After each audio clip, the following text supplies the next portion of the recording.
ಎಲ್ಲರಿಗೂ ನಮಸ್ಕಾರ. ನವವಿಧ ಭಕ್ತಿಯ ಚಿಂತನೆಯನ್ನು ನಾವು ಮಾಡ್ತಾ ಇದ್ದೇವೆ. ಹಿಂದಿನ ಸಂಚಿಕೆಯಲ್ಲಿ ನಾವು ನೋಡಿದ್ದೇವೆ ನವವಿಧ ಭಕ್ತಿಯ ಪ್ರಕಾರಗಳಲ್ಲಿ ಮೊದಲನೆಯದ್ದಾದಂತಹ ಶ್ರವಣಂ, ಅಂದರೆ ಭಗವಂತನ ಕಥಾ ಶ್ರವಣ ನಮಗೆ ಯಾವ ರೀತಿಯಾದಂತಹ ಪುಣ್ಯವನ್ನು ತಂದುಕೊಡ್ತದೆ, ಪಾಪಗಳನ್ನು ನಾಶ ಮಾಡ್ತದೆ ಅಂತ ಹೇಳುವಂಥದ್ದನ್ನು ಹಿಂದಿನ ಸಂಚಿಕೆಯಲ್ಲಿ ನಾವು ನೋಡಿದ್ದೇವೆ. ಇವತ್ತು ನವವಿಧ ಭಕ್ತಿಯ ಮುಂದಿನ ಭಾಗ, ಎರಡನೇ ಪ್ರಕಾರವಾದಂತಹ ಕೀರ್ತನಮ್ಮನ್ನು ನಾವು ನೋಡ್ತಾ ಇದ್ದೇವೆ. ನವವಿಧ ಭಕ್ತಿ ಅಂದರೆ 9 ರೀತಿಯಲ್ಲೇ ಭಗವಂತನನ್ನು ನಾವು ಆರಾಧಿಸುವುದು, ಪೂಜಿಸುವುದು. ಭಕ್ತಿ ನವವಿಧ ಅಂತ ಅರ್ಥ ಅಲ್ಲ, ಭಕ್ತಿಯ ಪ್ರಕಾರಗಳು ನವವಿಧ. ಕೀರ್ತನಂ ಅಂತ ಹೇಳಿದರೆ ಭಗವಂತನನ್ನು ಒಲಿಸಿಕೊಳ್ಳುವುದಕ್ಕೆ ಹಲವಾರು ಭಕ್ತಿ ಸೂತ್ರಗಳು ಉಂಟು. ಅದರಲ್ಲಿ ಒಂದು ಈ ಕೀರ್ತನಂ. ಈ ಎಲ್ಲವನ್ನೂ ಕೂಡ ಪ್ರಹ್ಲಾದ ತನ್ನ ತಂದೆಯಾದಂಥ ಹಿರಣ್ಯಕಶಿಪು ಏನೆಲ್ಲ ಕಲಿತು ಬಂದಿದ್ದೀನಿ ನೀನು ಗುರುಕುಲದಲ್ಲಿ ಅಂತ ಪ್ರಶ್ನೆ ಮಾಡುವಂತಹ ಸಂದರ್ಭದಲ್ಲಿ ಈ ನವವಿಧ ಭಕ್ತಿಯ ಈ 9 ಪ್ರಕಾರಗಳನ್ನು ಕೂಡ ತಾನು ಹೇಳ್ತಾನೆ. ಕೀರ್ತನಂ ಅಂತ ಹೇಳಿದರೆ ಭಗವಂತನನ್ನು ಸ್ತುತಿಸುವುದು, ಅವನ ಗುಣಗಳನ್ನು ನಾವು ಕೊಂಡಾಡುವುದು, ಅವನ ಗುಣಗಳನ್ನು ಗಾನ ಮಾಡುವುದು. ಆ ಮುಖಾಂತರ ಭಗವಂತನನ್ನು ನಾವು ಭಕ್ತಿ ಮಾಡುವುದು, ಅವನ ಒಲುಮೆಗೆ ನಾವು ಪಾತ್ರವಾಗುವುದಕ್ಕೆ ಕೀರ್ತನಂ ಅಂತ ನಾವು ಕರಿತೇವೆ. ಭಾಗವತ ಪುರಾಣದಲ್ಲಿ ಭಗವಂತನೇ ಹೇಳ್ತಾನೆ, ನನ್ನ ಸದ್ಗುಣಗಳನ್ನು ಕೊಂಡಾಡುವುದು ಏನುಂಟು, ಹೇಳುವುದು ಏನುಂಟು, ಅದುವೇ ಕೀರ್ತನೆ ಅಂತ. ಭಗವಂತನ ಆ ಸದ್ಗುಣಗಳನ್ನು ಮನದಲ್ಲಿ ನೆನೆದು ಭಾವಪೂರ್ಣವಾಗಿ ಅವನನ್ನು ನಮ್ಮ ಹೃದಯದಲ್ಲಿ ತುಂಬಿಕೊಳ್ತಾ ಅವನನ್ನು ಕೀರ್ತಿಸುವುದು, ಅವನ ಗುಣಗಳನ್ನು ಗಾನ ಮಾಡುವಂಥದ್ದೇ ಕೀರ್ತನೆ ಅಂತ ಹೇಳುವಂಥದ್ದು. ನಾವು ಶ್ರವಣಂಗೆ ಉದಾಹರಣೆಯಾಗಿ ಪರೀಕ್ಷಿತ ಮಹಾರಾಜನನ್ನು ನೋಡಿದೆವು. ಯಾವ ರೀತಿಯಾಗಿ ಅವನು ಆ ಭಾಗವತ ಕಥಾಮೃತವನ್ನು 7 ದಿನಗಳ ಕಾಲ ಕೇಳ್ತಾ ಕೊನೆಗೆ ಮೋಕ್ಷಕ್ಕೆ ತಾನು ಹೋದ ಅಂತ. ಇಲ್ಲಿ ಕೀರ್ತನಂ, ಕೀರ್ತನೆಯನ್ನು ಮಾಡ್ತಾ ಮಾಡ್ತಾ ಭಗವಂತನ ಒಲುಮೆಗೆ ಪಾತ್ರರಾದವರು ಅಂತ ಹೇಳಿದರೆ ಶುಕಮಹಾಮುನಿಗಳು. ಮಹಾಮುನಿಗಳು ಭಾಗವತವನ್ನು ಯಾವ ರೀತಿಯಾಗಿ ಆ 7 ದಿನಗಳ ಕಾಲವೂ ಕೂಡ ಪರೀಕ್ಷಿತ ರಾಜನಿಗೆ ತಾವು ಕೀರ್ತನೆಯನ್ನು ಮಾಡಿದರು. ಒಂದರೆ ಕ್ಷಣವೂ ಕೂಡ ವಿಶ್ರಮಿಸಲಿಲ್ಲ. ಅವರ ಇಡೀ ಜೀವಮಾನವನ್ನೇ ನಿವೃತ್ತಿ ಮಾರ್ಗದಲ್ಲಿ ನಡೆಯುವಂತಹ ಶುಕಮಹಾಮುನಿಗಳು ಇಡೀ ತಮ್ಮ ಜೀವಿತ ಕಾಲದಲ್ಲಿ ಕೀರ್ತನೆಯನ್ನು ಮಾಡಿದರು. ಭಾಗವತ ಪುರಾಣವನ್ನು ತಾವು ಪರೀಕ್ಷಿತ ಮಹಾರಾಜನಿಗೆ ಅದನ್ನು ಉಣಬಡಿಸಿದ್ರು. ಆ ಮುಖಾಂತರ ಅವನು ಮೋಕ್ಷಕ್ಕೆ ಹೋದದ್ದನ್ನು ನಾವೆಲ್ಲರೂ ಕೂಡ ತಿಳಿದವರೇ ಆಗಿದ್ದೇವೆ. ಕೀರ್ತನೆಯನ್ನು ಮಾಡುವುದರಿಂದಾಗಿ, ನಾವು ಭಗವಂತನ ಕೀರ್ತನೆಯನ್ನು ಮಾಡುವುದರಿಂದ ನಮಗೆ ಏನೆಲ್ಲ ಬೇಕು ಅದೆಲ್ಲವನ್ನೂ ಕೂಡ ನಾವು ಪಡೆಯಬಹುದು.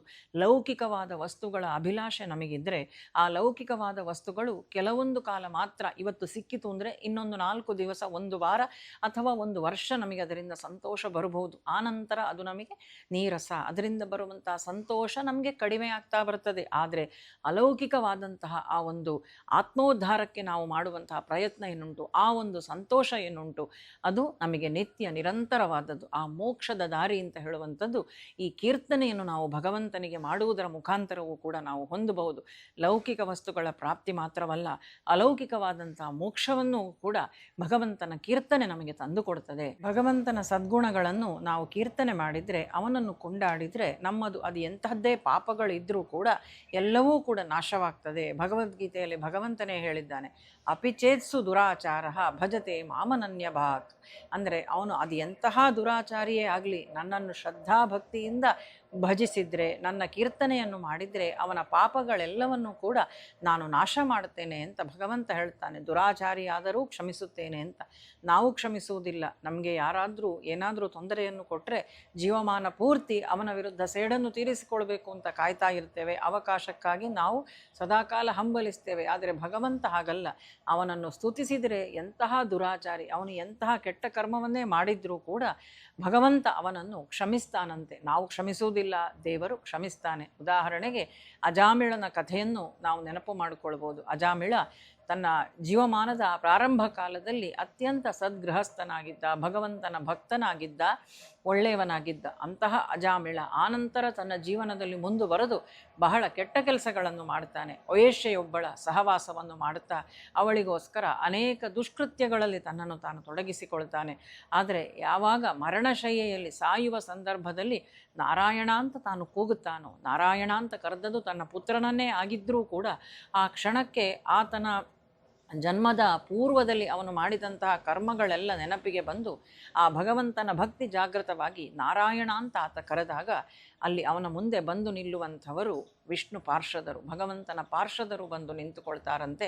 ಯಮದೂತರನ್ನೆಲ್ಲರನ್ನೂ ಕೂಡ ಅವರು ಮರಳಿ ಕಳುಹಿಸಿಕೊಡ್ತಾರೆ. ಹೀಗೆ ಅಜಾಮಿಳನೂ ಕೂಡ ಎಂಥ ದುಷ್ಕೃತ್ಯವನ್ನು ಮಾಡಿದ್ರು, ಭಗವಂತನ ಕೀರ್ತನೆಯನ್ನು ಮಾಡಿದ್ದರಿಂದಾಗಿ ಅವನು ಮೋಕ್ಷಕ್ಕೆ ತಾನು ಭಾಜನನಾಗ್ತಾನೆ ಅಂತ. ಹೀಗೆ ಹಾಗಾದರೆ ಸಾಯುವ ಕಾಲಕ್ಕೆ ನಾವು ದೇವರನ್ನು ಕೀರ್ತಿಸಿದರೆ ಸಾಕೋ ಅಂತ ಹೇಳಿದರೆ ಆ ಕ್ಷಣಕ್ಕೆ ದೇವರ ನೆನಪು ಅಷ್ಟು ಸುಲಭದಲ್ಲಿ ಬರುವುದಿಲ್ಲ. ಕೊರಳಿಗಾತ್ಮ ತದುಕುವಾಗ ಹರಿಯ ನಾಮ ಬಾರದು ಅಂತ. ಆ ಸಂದರ್ಭಕ್ಕೆ ಸಾವಿರಾರು ಚೇಳುಗಳು ಒಮ್ಮೆಲೆ ಕುಟುಕಿದಷ್ಟು ವೇದನೆ ಆಗ್ತಾ ಇರ್ತದೆ. ಆವಾಗ ದೇವರ ನೆನಪು ಬರುವುದಿಲ್ಲ. ಅದಕ್ಕಾಗಿ ಜೀವಮಾನ ಪೂರ್ತಿಯ ಸಾಧನೆ ಬೇಕಾಗ್ತದೆ. ಅಜಾಮಿಳ ಅಂತಹ ಸಾಧನೆಯನ್ನು ಅವನ ಜೀವನದ ಪ್ರಾರಂಭದಲ್ಲಿ ಮಾಡಿದ್ದ, ಹಾಗಾಗಿ ಅವನಿಗೆ ಆ ನೆನಪು ಬಂತು. ನರಜನ್ಮ ಬಂದಾಗ ನಾಲಿಗೆ ಇರುವಾಗ ಕೃಷ್ಣ ಎನ್ನಬಾರದೆ ಅಂತ ದಾಸರು ಹಾಡ್ತಾರೆ. ದಾಸರ ಆ ಸಾಹಿತ್ಯದಲ್ಲೆಲ್ಲ ನಾವು ನೋಡ್ಬೋದು ಯಾವ ರೀತಿಯಾಗಿ ಭಗವಂತನನ್ನು ಅವರು ಕೀರ್ತನೆ ಮಾಡ್ತಾ ಮಾಡ್ತಾ ಭಕ್ತಿಯನ್ನು ಉದ್ದೀಪನಗೊಳಿಸುವಂತಹ ಕೆಲಸವನ್ನು ಮಾಡಿದ್ರು ಅಂತ.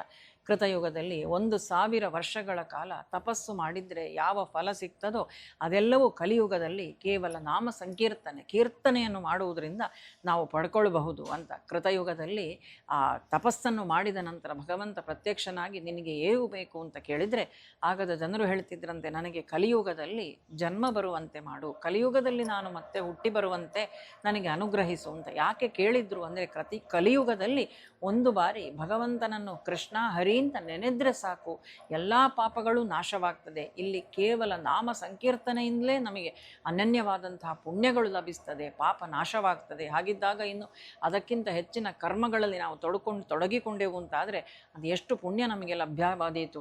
ಹಾಗೆಯೇ ನಾಮ ಸಂಕೀರ್ತನೆ ಮಾಡ್ತಾ ಮಾಡ್ತಾ ಮಾಡ್ತಾ ದಾಸರೆಲ್ಲರೂ ಕೂಡ ಅನೇಕ ದಾಸರುಗಳು ನಮ್ಮ ಪರಂಪರೆಯಲ್ಲಿ ಆಗಿ ಹೋಗಿದ್ದಾರೆ. ಕನಕದಾಸರು ಇರ್ಬೋದು, ಪುರಂದರ ದಾಸರು, ಜಗನ್ನಾಥ ದಾಸರು, ಹೀಗೆ ಅನೇಕ ದಾಸರು ಗೆಜ್ಜೆ ಕಟ್ಟಿದ್ದಾರೆ, ತಾಳ ಕುಟ್ಟಿದ್ದಾರೆ, ಮನೆ ಮನೆಯ ಕದ ತಟ್ಟಿದ್ದಾರೆ, ನಾಮ ಸಂಕೀರ್ತನೆಯನ್ನು ಮಾಡಿದ್ದಾರೆ, ಭಗವದ್ ಭಕ್ತಿಯನ್ನು ನಮ್ಮಲ್ಲೆಲ್ಲ ಹೆಚ್ಚಿಸಿದ್ದಾರೆ.